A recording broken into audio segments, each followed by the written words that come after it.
దంపతులు పిల్లల కోసం ప్రయత్నం చేస్తున్నప్పుడు న్యాచురల్గా ట్రై చేసి ప్రెగ్నెన్సీ రానప్పుడు ఎప్పుడు డాక్టర్ని సంప్రదించాలి. మామూలుగా చూస్తూ ఉంటాం, కొంతమంది 4-5 సంవత్సరాలు అయిపోతుంది పెళ్ళయి ప్రయత్నం చేస్తూ ఉంటారు, ప్రెగ్నెన్సీ రాదు, కానీ డాక్టర్ దగ్గరికి వెళ్ళడానికి చాలా హెసిటేట్ చేస్తూ ఉంటారు. అలాగే కొంతమందికి 6 నెలలు కూడా తిరగకముందే ఆల్రెడీ ఫర్టిలిటీ ట్రీట్మెంట్స్కి రావడం జరుగుతూ ఉంటుంది.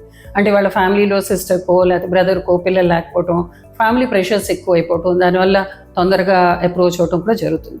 అట్లాగే ఇంకా కొంతమంది ఏంటంటే వాళ్ళ హస్బెండ్ ఎక్కడో దుబాయ్లో ఉంటారు, 4-5 సంవత్సరాలు అయ్యి ఉంటుంది పెళ్ళయి, కానీ సంవత్సరానికి 2-3 నెలలే వచ్చి ఉండొచ్చు, కానీ అయినా ట్రీట్మెంట్ కానీ వస్తారు. అయింది సంవత్సరం కూడా అయ్యి ఉండకపోవచ్చు నార్మల్గా ట్రై చేసి. సో మరి ఎలాంటి సిచ్యుయేషన్లో ఎప్పుడు డాక్టర్ని సంప్రదించాలి? ఒకటి, ఏజ్ అనేది చాలా ఇంపార్టెంట్. వయస్సు 35 సంవత్సరాల లోపల ఉన్నప్పుడు మనం సంవత్సరం దాకా ప్రయత్నం చేసి ప్రెగ్నెన్సీ రానప్పుడు ఆ సమయంలో డాక్టర్ని సంప్రదించడం మంచిది. అసలు ఇన్ఫర్టిలిటీ అంటే ఏంటంటే మనం సంవత్సరం పాటు ప్రెగ్నెన్సీ కోసం కాంట్రసెప్షన్ లేకుండా ప్రయత్నం చేసి ప్రెగ్నెన్సీ రాకపోతే దాన్ని ఇన్ఫర్టిలిటీ ఆర్ సబ్ఫర్టిలిటీ అని అంటారు.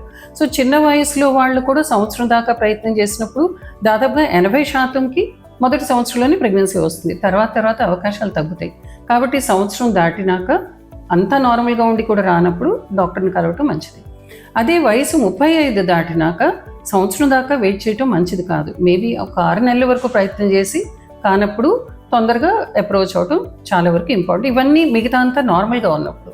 కానీ కొన్ని సిచ్యుయేషన్స్లో లైక్ ఇప్పుడు సైకిల్స్ రెగ్యులర్గా ఉండటము, పీరియడ్స్ రాకపోవటం, అబ్నార్మల్గా ఉండటం, అలాగే పెల్విక్ ఇన్ఫెక్షన్స్, పెల్విక్ పెయిన్ ఉండటం, ఎండోమెట్రియాసిస్, పీసీఓ లాంటి ప్రాబ్లమ్స్ ఉండటం, మెయిల్లో ఏదైనా ఇన్ఫెక్షన్స్ ఉండటం, మెయిల్ ఫర్టిలిటీ ప్రాబ్లమ్స్ ఉన్నా, ప్రీవియస్గా ఏదైనా సర్జరీస్ అయినా వాళ్ళలో కూడా ఎగ్రెసివ్ తగ్గుతుంది. అలాంటి సిచ్యుయేషన్స్లో వయసుతో సంబంధం లేకుండానే తొందరగానే డాక్టర్ని అప్రోచ్ అవ్వటం మంచిది. అంటే మనం ముఖ్యంగా గుర్తుంచుకోవాల్సింది ఏంటంటే డాక్టర్ దగ్గరికి వెళ్ళగానే ఐవీఎఫ్ సజెస్ట్ చేస్తారని అనుకోవద్దు.